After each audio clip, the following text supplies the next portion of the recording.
So hello, what's up mga sangkay? Pag-usapan po natin itong kumakalat na impormasyon tungkol po sa pagkasakote kay Tatay Digong. May lumalabas kasing impormasyon mga sangkay na parang, ewan ko, nanghingi ng tulong daw si Tatay Digong sa China. Ang problema daw po, nilaglag din daw po si Tatay Digong ng China. Well, alamin po natin kung ano po ang totoo tungkol dyan.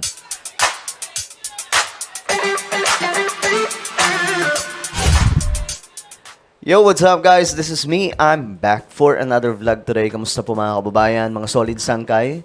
Ito nga, pag-usapan po natin itong isa sa matatawag. Hindi ko alam kung ano to eh. Chismis ba ang tawag dito o talagang legit na information? Kasi pakalat-kalat po yan mga sangkay sa mga balitaan. Itong patungkol daw po sa paghingi ni PRRD ng tulong sa China doon sa Hong Kong, tapos hindi daw po tinulungan, nilaglag lang daw po si PRRD. Well, alamin po natin kung gaano ka totoo yan mga sangkay ngayon. Anyway, bago tayo magsimula, paki-subscribe po muna yung ating YouTube channel. Ayan, tayo po ay 1.4, road to 2 million subscribers na po tayo mga sangkay. Parami po tayo ng parami. So kung gusto nyo mapabilang sa dumaraming mga solid sangkay, makikita nyo po yung subscribe button sa baba ng video na to. I-click nyo lamang po yung subscribe, i-click ang bell, at i-click nyo po yung all. Sa mga nanonood naman po sa Facebook, i-follow nyo po yung ating Facebook page. Shoutout nga pala sa lahat ng mga solid sangkay na nanonood ngayon. Okay guys, eto. Tingnan po natin. Itong balita mga sangkay, sabi po dito, Duterte denied asylum in China before ICC arrest. Okay?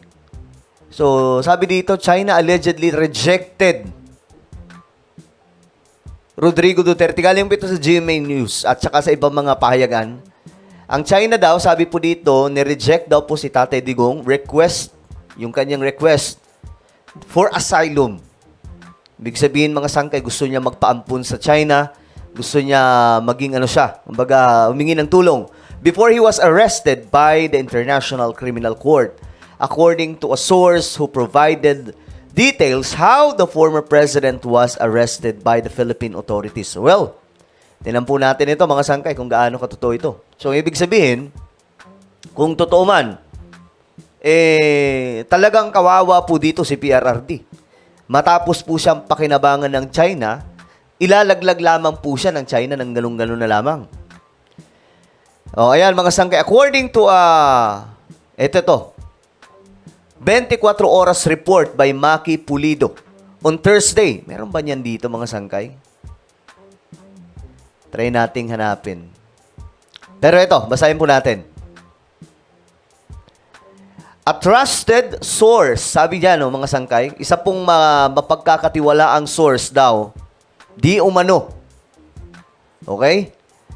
Said, Philippine authorities have been preparing Duterte's arrest and the implementation of an ICC arrest warrant since January as part of Plan Tugis laid out by the Philippine National Police Criminal Investigation and Detection Group or CIDG. Okay? So nakaplano na pala ito mga sangkay. Yan po, may tinatawag na Uplan Tugis. According to the source, PNP Chief Romel Marbil commanded CIDG Head Nicolas Torre to place Duterte under police custody as soon as the ICC issued the arrest warrant for Duterte for, ito na mga sangkay, yung mga crimes against humanity na inaano sa kanya mga sangkay. Okay? On March 7, si PRRD daw po lumipad papuntang Hong Kong, nagkaroon ng flight to attend an event with overseas Filipino workers. It was also the same day when, ito na mga sangkay, ICC Pre-Trial Chamber 1 issued the warrant for his arrest. At this point, the PNP was already in close coordination. So ang PNP, while nandun daw po si PRRD mga sangkay sa Hong Kong, close coordination. Kumbaga talagang mayroon na pong matinding pagmo-monitor kay PRRD. Wait lang, medyo malabo tayo. PNP was already in close coordination with the International Police Criminal Organization or Interpol. Ito na mga sangkay kasi ang gobyerno natin hindi na nakikipagtulungan sa ICC. Sa Interpol lamang po sila konektado. Kasi hindi na po tayo kasali doon. Ayon daw po sa source, the CIDG preferred to apprehend Duterte in Hong Kong. But the Hong Kong police force refused to cooperate with Interpol as China is not a member of Party 2. Okay? So, hindi na pala mga sangkay nakipag-cooperate ang China. Kumbaga, doon pa lang sa Hong Kong pala, mga sangkay, is pwede na po siyang damputin si Tatay Digong. Kaya pala may mga pulis doon na nakabantay, marami. Pero hindi ko alam kung gaano katotoo ito. May mga intel kasi na nagsasabi, mga sangkay. Kaya nga lang, ang Hong Kong police, ayaw nila makipag-cooperate. Ngayon, mga sangkay, sabi dito, authorities continued to monitor Duterte's activities via 4 CIDG agents. So, mga agent po ito ng CIDG. Up to his return to the country on March 11, it also said 6 members of the Hong Kong police escorted Duterte and made sure the former president boarded his flight back to the Philippines. Okay. The same source said Duterte asked for asylum in China. Ito na mga sangkay. But was denied. Pero denied. Nilaglag po sila ng China, mga sangkay. So, ayun dito, back in the country, the source said, CIDG conducted psychological warfare by deploying 2 battalions, grabe ang dami, of the PNP Special Action Force to the Davao International Airport. Para daw po i-discourage ang plano daw po ni PRRD na mag-land doon po sa kanyang baluarte. Okay. Gets po natin. Kaya pala mga sangkay, nandun yung mga kapulisan at that time. Di ba nga po, nag-viral po yun.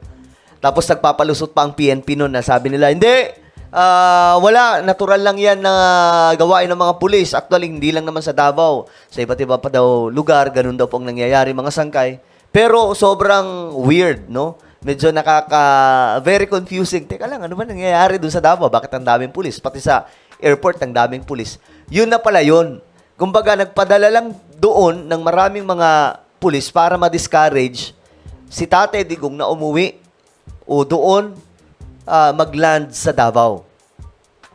Ngayon, mga sangkay, eto lang. Since ito po ay galing sa Intel, hindi ko alam kung gaano katotoo ito. Sa madaling sabi, pinabayaan po si Tatay Digong ng China.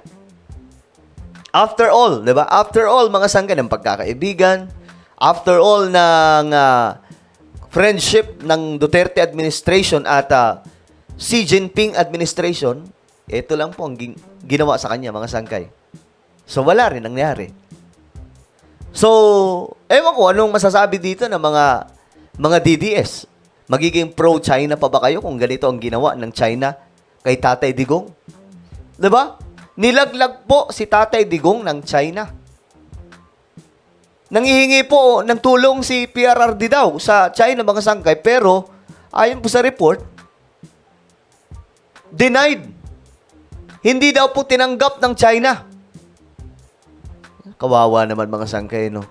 Medyo nakakalungkot na part po yan, ha? Yung tipong, ayan, no? The same source said, Duterte asked for asylum in China but was denied. Na-denied po, mga sangkay. Ibig sabihin, nag-no sila President Xi Jinping. Nag-no sila. Hindi sila pumayag. So, bakit? Dahil wala na bang pakinabang si Tatay Digong para sa kanila? Dahil wala nang pakinabang si former President Rodrigo Duterte sa China, kaya nilalaglag na nila? Parang sounds familiar, di ba, mga sangkay? Ganyan yung gawain nila eh. Kaya nga, di ba, kahit may usapan po tayo sa West Philippine Sea, bigla na lamang po magpapasirit sila ng water cannon. Talagang traidor. Kahit po yung very vocal yung India, sinasabi po talaga nila, itong China, okay to kaharap kausap. Pero pagkatapos yung mag-usap, tatraidorin ka rin. Kaya yung India walang tiwala po sa Chinese government eh. Well, ano po ang inyong opinion tungkol po dito? Lalo-lalo na po yung mga DDS. Just comment down below. Meron po tayong YouTube channel, Sangkay Revelation. Hanapin niyo po ito sa YouTube. Kapag nakita niyo na, i-click niyo po yung subscribe, i-click ang bell, at i-click niyo po yung all. Ako na po ay magpapaalam. Mag-iingat pong lahat. God bless everyone.